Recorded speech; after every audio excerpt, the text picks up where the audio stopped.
It's become part of the city's culture, identity, history. But this sport goes beyond the fortress. The Scarlet and Gray.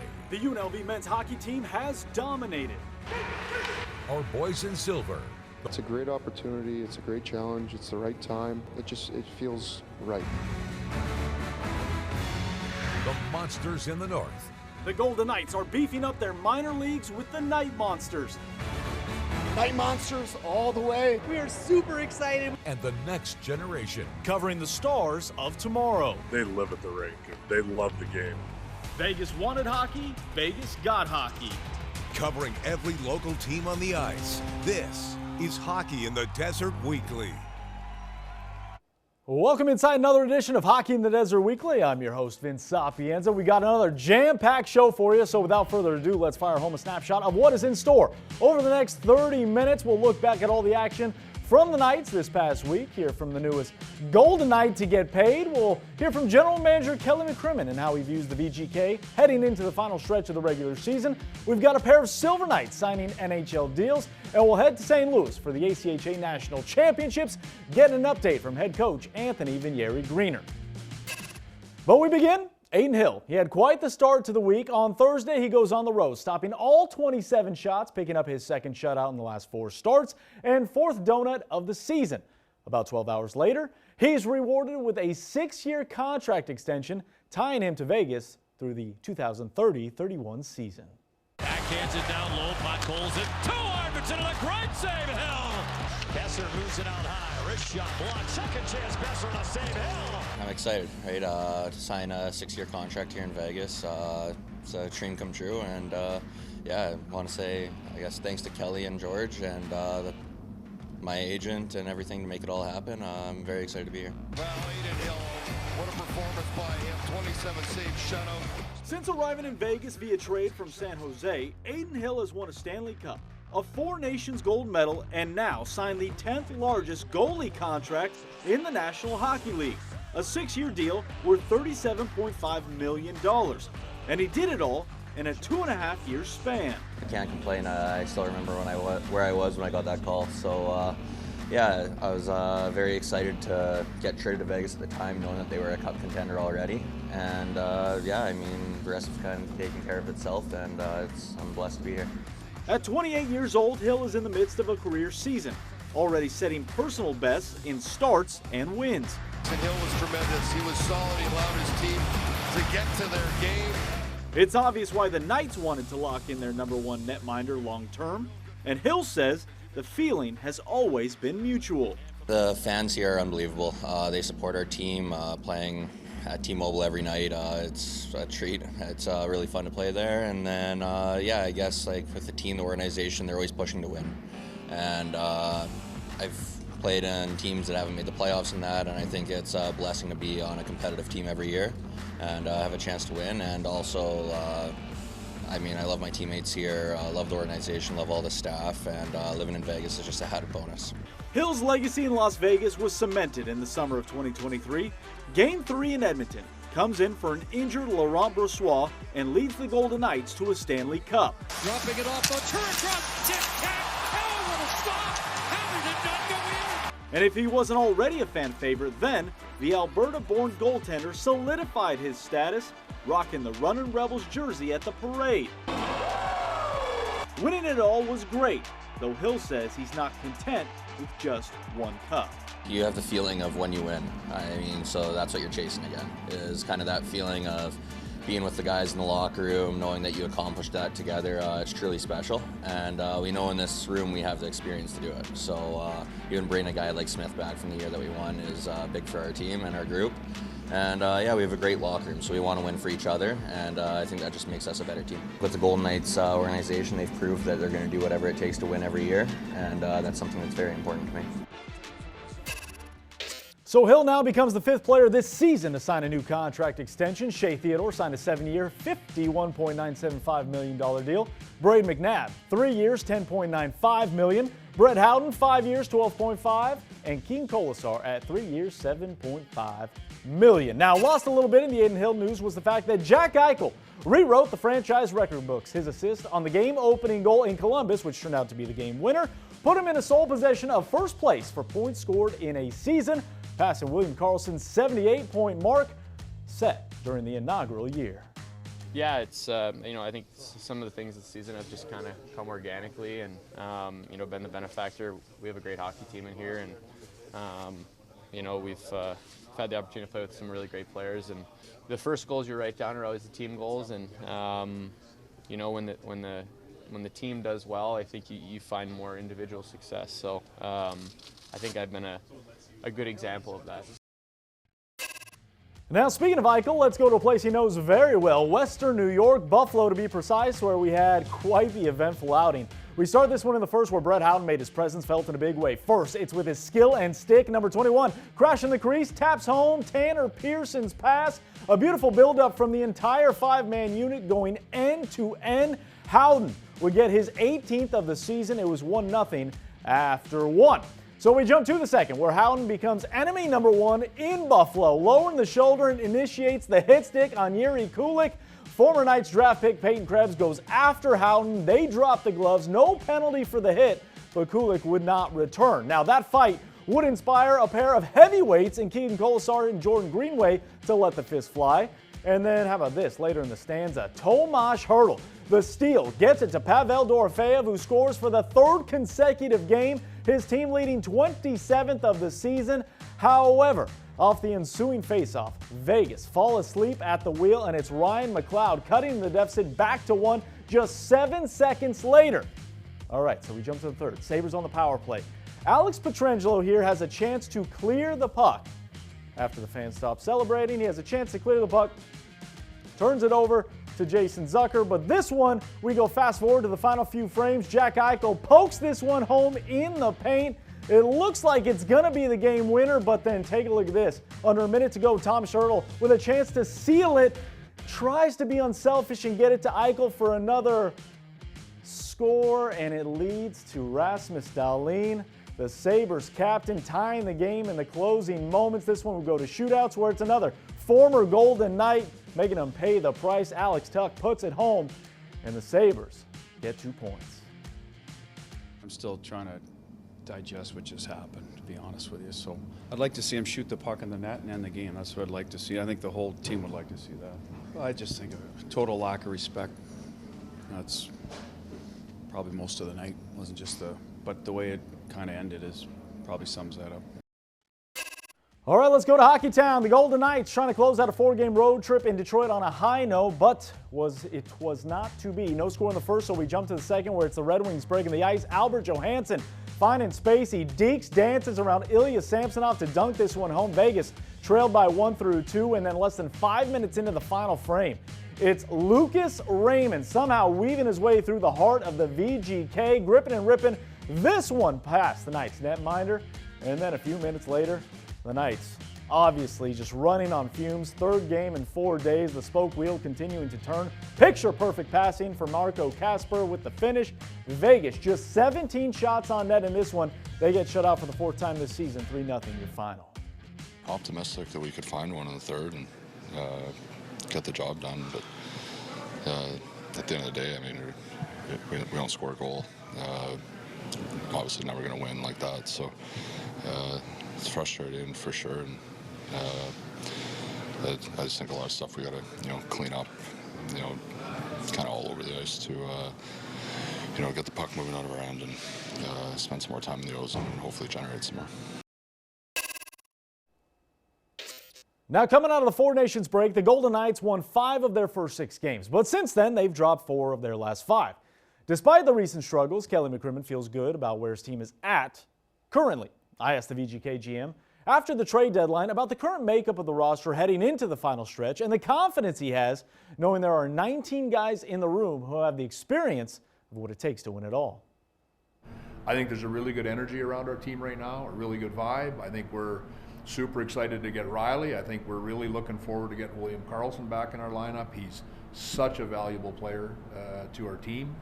And then, in time, Shea. So, when you've done it before, which our guys have, you know what it needs to look like, you know what it feels like. A lot of things have to go right. There's there'll be 10 teams today that think they're going to win the Stanley Cup, or their goal is to win the Stanley Cup.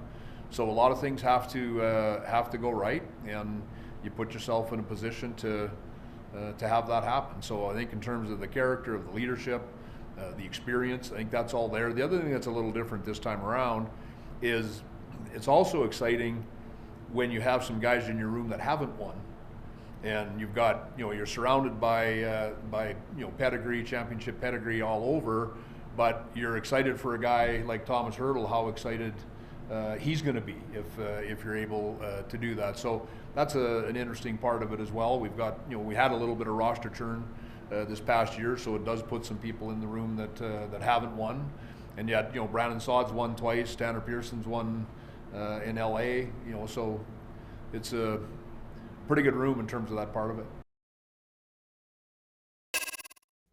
Despite all the ice, we're just getting warmed up here on Hockey in the Desert Weekly. Still to come. It's been a tough road for the Silver Knights this season, but we've seen a couple great individual performances from players earning NHL contracts. We'll tell you who and why next.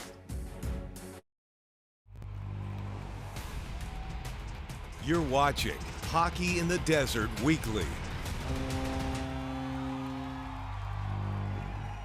Welcome back inside Hockey in the Desert Weekly. I'm Vince Sapienza. The Silver Knights remain at the bottom of the Pacific Division standings, but with 13 games to go, the team continues to fight and push toward a possible playoff spot, picking up 3 out of 4 points this past weekend. We start over in Coachella Valley, where the Silver Knights picked up their 4th win of the season over the Firebirds, who currently sit 2nd in the conference. Alexander Holt scored his 6th of the season. That would be the game winner, but it was Carl Lindbaum, the story of this one. First star of the game, stopping 34 of 35 shots. And over in Ontario, the Silver Knights, down 2-0 midway through the game, saw the Silver Knights storm back.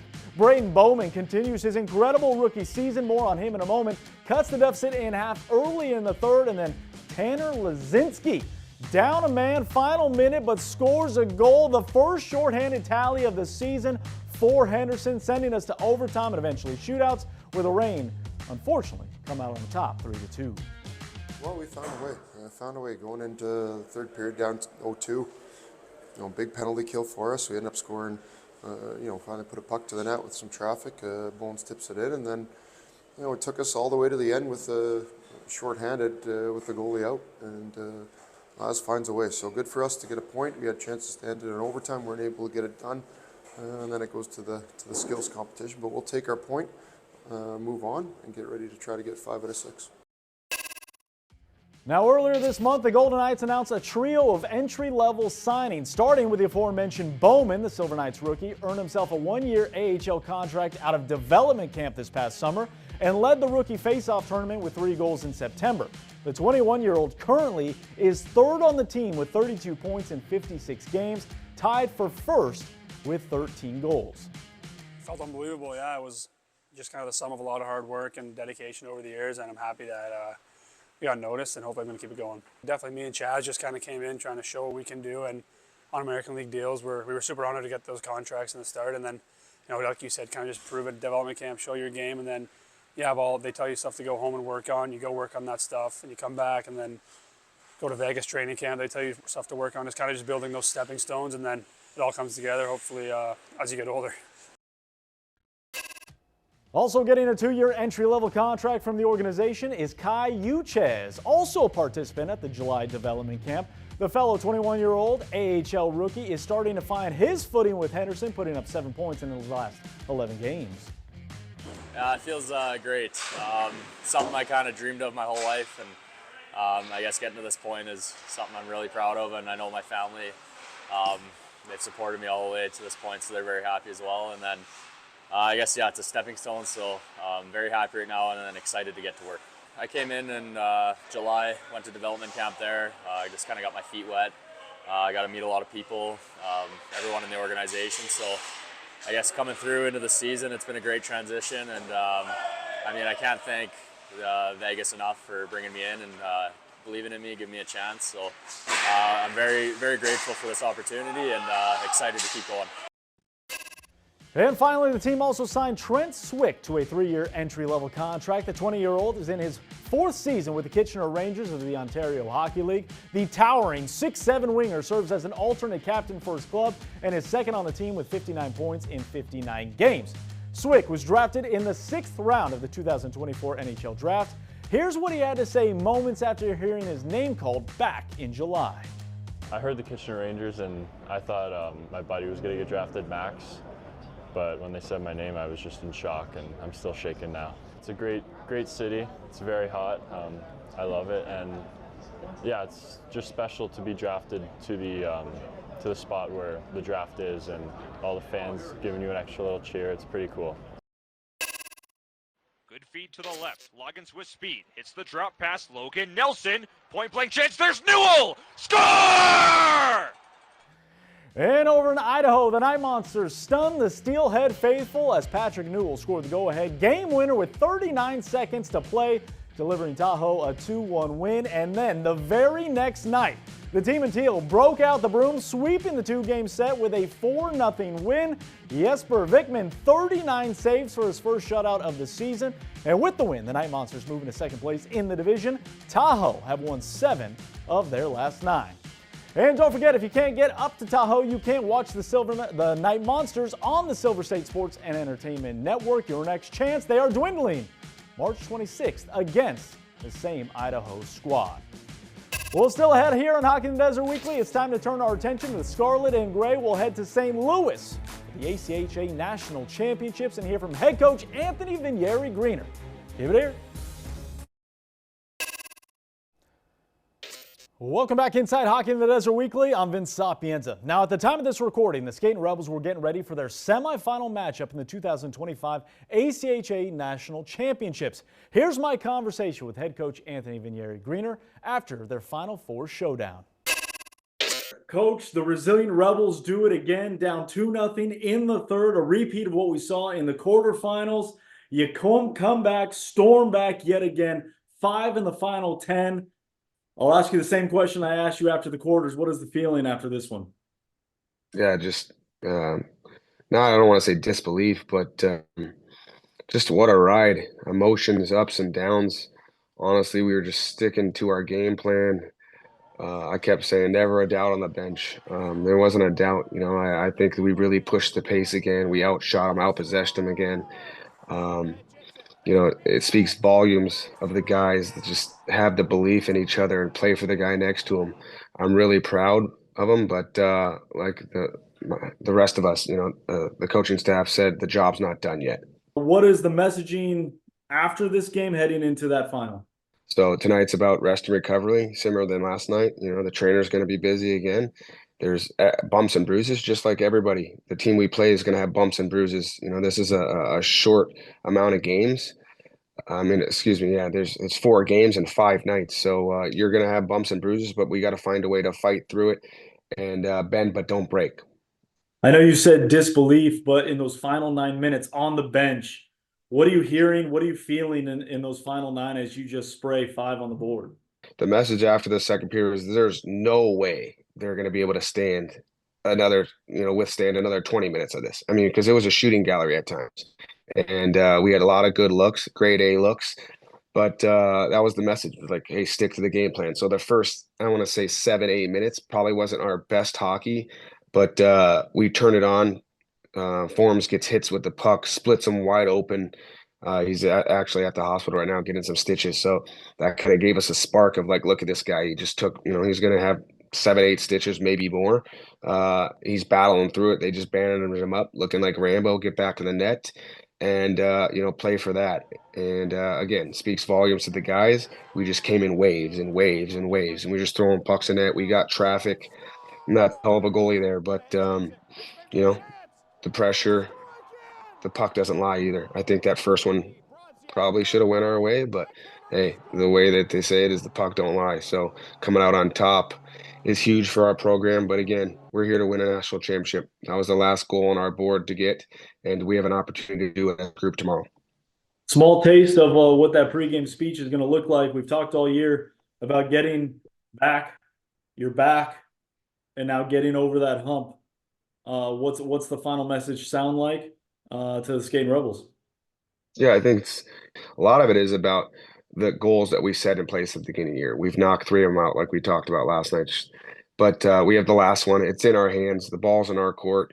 What do you want this group's legacy to be? You know, we want to go out on top. We want to send Dells, Broads, Foreman out on top. So we're going to do whatever it takes as a group. It's not going to be pretty. We have to be dogs for 60 minutes tomorrow night. Be tough to play against. They got to beat us in layers. But that's something that we'll talk about as a staff tomorrow and when we do our pre-scout. But right now, that's probably part of the message that's going to be said tomorrow in the room. Welcome back inside Hockey in the Desert Weekly. It is now time to check on those continuing their quests. A look at the Knights of yesteryear. And we start with the ageless wonder known as Jonathan Quick. This past week, the 3-time Stanley Cup champion signed a 1-year extension with the Rangers worth $1.55 million, keeping him in New York for his 40-year-old season. The former Knight has reached multiple milestones while with the Blue Shirts, including becoming the winningest American-born goalie and the first U.S. netminer to reach 400 career wins.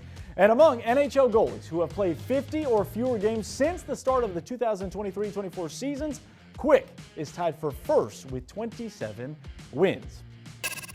And as we wrap up Hockey in the Desert, it is once again time to clear the ice. And to do so, we go to America First Center, where Jackson James continues to be an absolute force. Another face-off win to himself.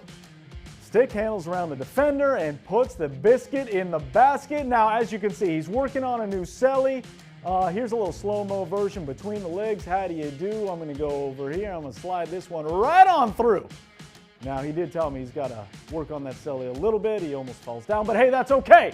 They'll have plenty of time to practice because more goals are in his future. Thank you so much for joining us here on Hockey in the Desert Weekly. I'm Vince Sapienza. We'll see you next week.